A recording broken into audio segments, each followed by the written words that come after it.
ಅಲ್ರಿ ಕೇಂದ್ರ ಸರ್ಕಾರಕ್ಕೆ ಏನು ಅವಶ್ಯಕತೆ ಇಷ್ಟು ದಿವಸ ಬೇಡ ಆಗಿತ್ತಲ್ಲ ಅವರಿಗೆ. ಅಲ್ಲ ಕೇಂದ್ರ ಸರ್ಕಾರಕ್ಕೆ ಏನು ಇಂಟ್ರೆಸ್ಟ್ ಇದೆ ಅಂತ ಇದ್ರ ಬಗ್ಗೆ? ಅದೇ ನಮ್ದು ಇಂಟ್ರೆಸ್ಟ್ ಹೇಳ್ತಿರೋದ್ರಿ. ನಾವು ಮೊದಲಿಂದ ಆಗ್ಬೇಕು ಅಂತ ವಾದ ಮಾಡಿ ನಾವು ಸರಿಯೋ ತಪ್ಪು ಲೇಟೋ ಮಾಡ್ಕೊಂಡು ಬಂದಿದೀವಿ. ಇವ್ರೆಲ್ಲದಕ್ಕೂ ವಿರೋಧ ಮಾಡಿದವರು ಯಾರು? ಅಲ್ರಿ ನಾನು ಸ್ವಲ್ಪ ಬಿಜೆಪಿ ಬಗ್ಗೆ ಮಾತಾಡಬೇಕು. Some government might have done early, some government might have done late. But Congress ideology ಪ್ರಕಾರ, ಕಾಂಗ್ರೆಸ್ ಮ್ಯಾನಿಫೆಸ್ಟೋ ಪ್ರಕಾರ ನಾವೇನ್ ಮಾತು ಕೊಟ್ಟಿದ್ದೀವಿ ಮಾಡ್ತಾನೆ ಬಂದಿದ್ದೀವಿ. ನೀವು ಹೇಳ್ದಂಗೆ yes will appreciate Telangana if it doesn't early. ಯಾಕಂದ್ರೆ ಅಲ್ಲಿ ಜನ ಒಪ್ಕೊಂಡಿರ್ಬೋದು, ಅಪ್ರೆನ್ಷನ್ ಜಾಸ್ತಿ ಇಲ್ಲ, people have agreed, it's fair enough. ಇಲ್ಲಿ ಕೂಡ people have agreed same day ನಾವು ಮಾಡ್ಬಿಡ್ತಿದ್ವಿ. ಪೀಪಲ್ ಅಲ್ಲಿ ಅಪ್ರೆನ್ಷನ್ಸ್ ಇದೆ, ತಪ್ಪು ಅಂತ ಹೇಳ್ತಾ ಇಲ್ಲ, ಅಪ್ರೆನ್ಷನ್ಸ್ ಇದೆ. ಇದು ನಮ್ದಾಯ್ತು, ಲೇಟ್ ಆಗಿರ್ಬೋದು, ತಡ ಆಗಿರ್ಬೋದು, ಮಾಡ್ತೀವಿ. ಬಿಜೆಪಿ ಅವ್ರದ್ದೇನು ಹುಟ್ಟದಾಗಿಂದ ಹೋರಾಟ ಮಾಡಿರೋದ್ರ ವಿರುದ್ಧ ಬೇಡ ಬೇಡ ಅಂತ ಹೇಳಿ ಯಾವುದೇ ಕಾರಣಕ್ಕೆ ಆಗ್ಬಾರ್ದು. ಅವಾಗ ಮಂಡಲ್ ಕಮಿಷನ್ ಬಗ್ಗೆ, ರಿಸರ್ವೇಷನ್ ಬಗ್ಗೆ ವಿರುದ್ಧ ಹೋರಾಟ ಮಾಡಿದವರು ಇವತ್ತು ಹಂಗೆ ಬಂದು ರಾತ್ರಿ ಪೆಲ್ಗಾಮ್ ಇಶ್ಯೂ ನಡೆಯಕಲಿಗೆ ಬಂದು ನಾವು ಜಾತಿ ಗಣಿತ ಬಗ್ಗೆ ಅವ್ರು ನೆಸಿಟ್ ಅವಾಗ ಆ ಸಂದರ್ಭದಲ್ಲಿ ನೆಸಿಟ್ ಇತ್ತ ಮಾತಾಡಕ್ಕೆ. ಅದಾದ್ಮೇಲೆ ಇಲ್ಲಿವರೆಗೆ ಪಿಟಕ್ ಅಂತ ಮಾತಾಡ್ತಾರೆ, ತುಟ್ಟಕ್ಕೆ ಪಿಟಿಕೆಲ್ಲ ಏನಿದೆಯಾ? ಸೊ ಇದು ಅವ್ರದ್ದು ಏನು ಸರ್, ಅವ್ರ ಸಿಸ್ಟಮ್ ಹೇಗಿದೆ ನಡೀತದೆ ಅವ್ರದ್ದು. ಸೊ ಅವ್ರಿಗೆ ಏನಂತಂದ್ರೆ ಆರ್ಕಿ ಉತ್ತರ ಕೊಡೋದ್ರಲ್ಲಿ, ಹೇಳಿ ಜಾರ್ಖಂಡ್ ಹೋಗೋದ್ರಲ್ಲಿ ಅವ್ರೇನು ಅಕೌಂಟಬಿಲಿಟಿ ಇಲ್ಲ. ನಾವು ಕಾಂಗ್ರೆಸ್ನವರು, ನಮ್ಮ ಹೈಕಮಾಂಡ್ ಆಗಿರಲಿ, ನಮ್ಮ ಮುಖ್ಯಮಂತ್ರಿಗಳಾಗಿರಲಿ, ನಾವು ಅಕೌಂಟಬಿಲಿಟಿ ಇದ್ದೀವಿ. ಡೆಫಿನೆಟ್ಲಿ ಅದನ್ನ ಮಾಡ್ತೀವಿ, ಅದ್ರಾಗೇನು ಡೌಟ್ ಇಟ್ಕೋಬೇಡಿ.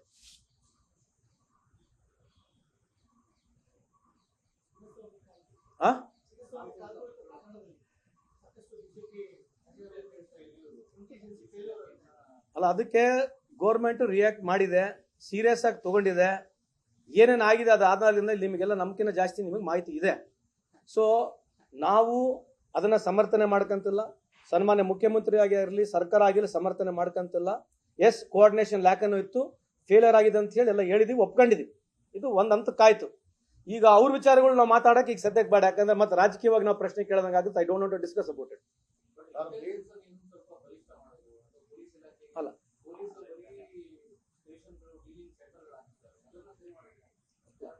ಅದನ್ನ ಸರ್ಕಾರ ಮಾಡಬೇಕು, ಮಾಡ್ತೈತೆ. ನೀವು ಹೇಳಿರ್ತಕ್ಕಂಥ ಅಲಿಗೇಷನ್ ಎಸ್ ಸರಿ ಇದೆ ನನಗೆ ಗೊತ್ತಿಲ್ಲ. ಆದ್ರೆ ಇದರಲ್ಲಿ ಫೇಲಿಯರ್ ಆಗಿರ್ತಕ್ಕಂಥದ್ದು ಮೇಲ್ನೋಟದಲ್ಲಿ ಕಂಡು ಬಂದಿದೆ, ಸರ್ಕಾರ ಅಕ್ಸೆಪ್ಟ್ ಮಾಡ್ಕೊಂಡಿದೆ. So for which we have reacted. First of all ನಾವು ಅಕ್ಸೆಪ್ಟ್ ಮಾಡ್ಕೊಂಡಿದೀವಿ, ಡಿಫೆಂಡ್ ಮಾಡ್ಕೊಂತಿಲ್ಲ. ಬೇರೆಯವ್ರು ಅಕ್ಸೆಪ್ಟೇ ಮಾಡ್ಕೊಳಂಗಿಲ್ಲ. ಬೇರೆಯವ್ರು ನಿಮಗೆ ಪ್ರಶ್ನೆ ಕೇಳಕ್ಕೆ ಅವಕಾಶನ ಕೊಡ್ತಾರ ನಿಮಗೆ? ಮತ್ತೆ ನಿರ್ವಹಣೆ ಮಾಡ್ತಾರೆ ಸರ್ಕಾರ, ನಥಿಂಗ್ ಬಟ್ ಅಳಿಯಲ್ಲ ಮಗಳ ಗಂಟ. ಸರ್ಕಾರದ ವೈಫಲ್ಯ ಪರೋಕ್ಷವಾಗಿ ಒಪ್ಕೊಂಡಿದ್ದೀರಾ. ಇನ್ನು ಒಂಥರ ಅಧಿಕಾರಿಗಳು ಸಸ್ಪೆಂಡ್ ಮಾಡಿದ್ರಿ, ಆನಂತರ ಪೊಲಿಟಿಕಲ್ ಸೆಕ್ರೆಟರಿ ಸಸ್ಪೆಂಡ್ ಮಾಡಿದ್ರಿ, ಮತ್ತೆ ಡಿಪಿಆರ್ ಸೆಕ್ರೆಟರಿ ಅವ್ರನ್ನ ರಜೆ ಕಳಿಸಬೇಕು ಅಂತ ಹೇಳ್ತೀರಾ. ಅದು ಇಂಡೈರೆಕ್ಟ್ ಆಗಿ ಸರ್ಕಾರದ ವೈಫಲ್ಯ ಅಂತಾರೆ. ಈಗ how do we react? So you feel ನಾವು ನೀವು ಕೇಳಿರ್ತಕ್ಕಂಥ ರಾಜೀನಾಮೆ ಕೊಟ್ಬಿಟ್ರೆ ಸೊಲ್ಯೂಷನ್ ಆಗ್ತದೆ ಅಂತ ನಿಮ್ ತಲೆಯಲ್ಲಿ ಇದೆಯಾ? What is that you want to tell me? How government has acted ಅಂತ ಹೇಳಿದೆ ಅಲ್ರಿ. ಸಿಸ್ಟಮ್ ಓವರ್ನೈಟ್ ಅಂತ ಎಲ್ಲಿ ಸಿಸ್ಟಮ್ ಹಿಂಗೆ ರೀ. System is continuity. System is a continuity, administration is a continuity. So I will not much debate. Whatever government has taken ಅದು action ಏನು ತಗೊಂಡಿದೆ ನಿಮಗೆ ಹೇಳಿದ್ದೀನಿ.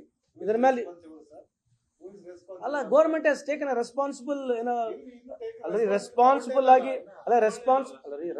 ನೀವು ಟ್ರಾನ್ಸ್ಫರ್ ಮಾಡಿದ್ರೆ ಯಾಕೆ ಟ್ರಾನ್ಸ್ಫರ್ ಮಾಡ್ರಿ, ಸಸ್ಪೆಂಡ್ ಮಾಡಿಲ್ಲ ಅಂತ ಕೇಳ್ತೀರಿ. ಕೇಳ್ರಿ ಒಂದು ನಿಮಿಷ, ಸಸ್ಪೆಂಡ್ ಮಾತಾಡ್ತಾ ಆಮೇಲೆ ನೀವು ಮಾತಾಡ್ರಿ ಸರ್. ಸಸ್ಪೆಂಡ್ ಮಾಡಿದ್ರೆ ಸಸ್ಪೆಂಡ್ ಮಾಡಬಾರ್ದಾಗಿತ್ತು, ಅವ್ರಿಗೆ ಹಿಂಗೆ ವಾರ್ನಿಂಗ್ ಕೊಡಬೇಕಾಗಿತ್ತು ಅಂತ ಹೇಳ್ತೀರಿ. ವಾರ್ನಿಂಗ್ ಕೊಟ್ರೆ ಬರೀ ವಾರ್ನಿಂಗ್ ಏನು ಕೊಟ್ರೆ ಏನು ಉಪಯೋಗ ಐತೆ? ಎತ್ತಂಗಡಿ ಮಾಡ್ಬೇಕಂತ ನೀವೇ ಹೇಳ್ತೀರಿ. ಸೊ ಅಲ್ಲ, ಇನ್ ಡೆಮೋಕ್ರಸಿ ಇಟ್ಸ್ ಗುಡ್ ಅಲ್ಲ. We are always there to debate. ಬೇರೆ ಡಿಬೇಟಿಗೆ ಬರಲ್ಲ, ಬೇರೆಯವ್ರ ಡಿಬೇಟಿಗೆ ಬರಲ್ಲ ಅಂತ ಹೇಳ್ತಿರೋದು ನಾವು. So we are democratically elected government ಇದೆ. ವಿ ಆರ್ ರೆಸ್ಪಾನ್ಸಿಬಲ್ ಆಗಿ ಬಿಹೇವ್ ಮಾಡಿದೀವಿ. ಆಗಿರ್ತಕ್ಕಂಥದ್ದು ಮಿಸ್ಟೇಕ್ನ ನಾವು ಯಾರು ಸಮರ್ಥನೆ ಮಾಡ್ಕೊಂಡಿಲ್ಲ. That's what I would like to say. ನಾವು ಅದಕ್ಕೆ ರಿಲೇಟ್ ಯಾಕೆ ಮಾಡ್ತಾ ಇಲ್ಲ ಅಂತಂದ್ರೆ, I don't want to speak anything politically, because we are faulted, ಇಲ್ಲಿ ಫಾಲ್ಟ್ ಆಗಿದೆ ಅಂತ ನಾವು ಒಪ್ಕೊಂಡಿದೀವಿ. ಇದನ್ನ ತಗೊಂಡು ಅದಕ್ಕೆ ನಾವು ಮಾತಾಡೋದು ಬೇಡ, ಬೇರೆ ಸಂದರ್ಭದಲ್ಲಿ ಮಾತಾಡೋಣ. ನಾವು ಅವತ್ತೇ ಮಾತಾಡ್ಬೋದಾಗಿತ್ತು. ಇಂಥ ಹಲವಾರು ಎಷ್ಟು ಬ್ರಿಡ್ಜ್ಗಳು ಬಿದ್ದಾವೆ 70 ವರ್ಷದಾಗ, ಇನ್ನ ಒಂದು ಬ್ರಿಡ್ಜ್ ಬಿದ್ದಿಲ್ಲ. ಇವ್ರು ಬಂದಲ್ಲಿ ಎಷ್ಟು ಬ್ರಿಡ್ಜ್ಗಳು ಬಿದ್ದಾವೆ, ಏರ್ಪೋರ್ಟ್ಗಳು ಎಷ್ಟು ಬಿದ್ದಾವೆ, ಇಂಥ 100 ಕೇಳ್ಕೊಂತ ಹೋಗ್ಬೋದು. ವರ್ಷದಾಗ 200 ಆಕ್ಸಿಡೆಂಟ್ಗಳು ರೈಲ್ವೆನಾಗ ಆಗಿದಾವೆ. ಅದೇನು ಹಿಂಗೆ ಬ್ರೇಕ್ ಹೊಡೆದ್ರೆ ಕರೆಂಟ್ ಮೇಲೆ ವಾಪಸ್ ಹೋಗಿ ಇಂಜಿನಿಗೆ ಬರ್ತಿಂತ ಭಾಷಣ ಕೇಳಿದೀವಿ ನಾವು. ಅದಕ್ಕೆ ಜಾಸ್ತಿ ಈಗ ಮಾತನಾಡೋದು ಬೇಡ. So I'll restrict myself here only. Yes, we are not defending. ನಾನು ಅದಕ್ಕೆ ನೋಡ್ರಿ, ಈ ತರ ಅಲ್ಲ. ಇನ್ ನೀವು ಯುರೋಪಿಯನ್ ಕಂಟ್ರಿಯಲ್ಲಿ ಕೂಡ ನೋಡ್ರಿ ಈ ತರ ಆಗ್ತದೆ. ಸ್ಟ್ಯಾಂಪೇಡ್ ಆಗಿರ್ತಕ್ಕ ನಾವು ಸಮರ್ಥನೆ ಮಾಡ್ಕೊಂತಿಲ್ಲ. ನಾನು ಸಮರ್ಥನೆ ಮಾಡ್ಕೊಂಡಿದ್ದೇನೆ ಇಲ್ಲಿ. ನೀವು ಕೇಳ್ತಿರೋ ಒಂದು ಪ್ರಶ್ನೆ ಅದಕ್ಕೆ ಉತ್ತರ ಕೊಟ್ರೆ ನೀವು ಅದಕ್ಕೆ ರಿಲೇಟ್ ಮಾಡ್ತೀರಿ, ನಾನು ಅದಕ್ಕೆ ರಿಲೇಟ್ ಮಾಡಾರಂಗೆ ಮಾತಾಡ್ತಿರೋದು. We were nowhere defending this. CM also was very clear on it. So I think we are reacting to it. We will see to that ಅಂತಾರೆ ಯಾವುದೋ ಇನ್ಸಿಡೆಂಟ್ಗಳು ಆಗಲಾರಂಗೆ ಮುಂದೆ ನೋಡ್ಕೊಂಡು ಹೋಗ್ತೀವಿ ಅಂತ ಸರ್ಕಾರ ಹೇಳಿದೆ. ಅದ್ರ ಬಗ್ಗೆ ಮುಂದೆ ಕ್ರಮ ತಗೊಳ್ತೀವಿ. ಸರ್, ಈ ಘಟನೆಯಿಂದ ಇಡೀ ಸರ್ಕಾರದ ಒಂದು ವ್ಯವಸ್ಥೆಯಲ್ಲಿ ಸರ್ಕಾರ ಮುಖ್ಯಮಂತ್ರಿಗಳು ಸಚಿವರ ನಡುವೆ ಹೊಂದಾಣಿಕೆ ಇಲ್ಲ, ಸಚಿವರುಗಳು ಅಧಿಕಾರಿಗಳ ನಡುವೆ ಹೊಂದಾಣಿಕೆ ಇಲ್ಲ, IAS ನಡುವೆ IPS ಅಧಿಕಾರಿಗಳು ಹೊಂದಾಣಿಕೆ ಇಲ್ಲ. ಒಬ್ರಿಗೊಬ್ರು ಎಷ್ಟು ಜಾಳ ಕಾಣ್ತಿರೋ ವ್ಯವಸ್ಥೆ ಅಂತಂದ್ರೆ ನಿಮ್ಮ ಸರ್ಕಾರದಲ್ಲಿ ಒಬ್ಬರಿಗೊಬ್ಬರಿಗೆ ಕೋರ್ಡಿನೇಷನ್ ಇಲ್ಲ, ಒಬ್ರಿಗೊಬ್ರು ಹಿಡಿತಾ ಇಲ್ಲ ಅಂತ ಕ್ಲಿಯರ್ ಕಟ್ ಆಗಿ ಸಂದೇಶ ಸಾರ್ದಂಗಾಗಿದೆ. ಹಂಗೆ ನೀವು ಪಾರದರ್ಶಕ ಆಡಳಿತ ಕೊಡ್ತೇವೆ, ಜನರಿಗೆ ಒಳ್ಳೆ ಆಡಳಿತ ಕೊಡ್ತೇವೆ ಅಂತ ಹೇಳ್ತಿದ್ದವರು ನಿಮ್ಮ ಸರ್ಕಾರ ಇಷ್ಟೊಂದು ವ್ಯವಸ್ಥೆ ಇಟ್ಕೊಂಡು ಒಂದು ಸರಿಪಡಿಸೋ ಕೆಲಸ ಮಾಡಿ ಏನು ಅನ್ಎಕ್ಸ್ಪೆಕ್ಟೆಡ್ ರೀ. ನೀವು ಉಲ್ಟಾ ನೋಡಿ, ನಾನು ನೋಡಿರ್ತಕ್ಕಂಥ visuals I could be wrong. Chinnaswamy stadium full ಕೂಡ ಆಗಿಲ್ಲ. ಚಿನ್ನಸ್ವಾಮಿ ಸ್ಟೇಡಿಯಂ ಫುಲ್ ಕೂಡ ಆಗಿಲ್ಲ. ಇನ್ನೂ ಒಂದು 20-30% ಖಾಲಿ ನಿಂತು. ನಾನು ಇದನ್ನ ಯಾವುದನ್ನ ಜಾಸ್ತಿ ಡೆಲಿಬ್ರೇಟ್ ಮಾಡಿ ನಾನು ಮಾತಾಡಕ್ ಹೋಗೋದಿಲ್ಲ. ಇನ್ಸಿಡೆಂಟ್ಲಿ ಆಗಿರ್ತಕ್ಕಂಥದ್ದು ಆಕ್ಸಿಡೆಂಟ್, ಇದು ಆಗ್ಬಾರ್ದಾಗಿತ್ತು. ಇಂಥ ಇನ್ಸಿಡೆಂಟ್ ಆಗಿದೆ. ಎಲ್ಲರಿಗಿಂತ ಜಾಸ್ತಿ ಸರ್ಕಾರ ಜೊತೆಗೆ ವೈಯಕ್ತಿಕವಾಗಿ ಸನ್ಮಾನ್ಯ ಮುಖ್ಯಮಂತ್ರಿಗಳು ಕೂಡ ಬಹಳ ಫೆಲ್ಟ್ ವೆರಿ ಬ್ಯಾಡ್ ಆಗಿ ಅವ್ರ ಫೀಲಿಂಗ್ ಕೂಡ ಆಗಿದೆ.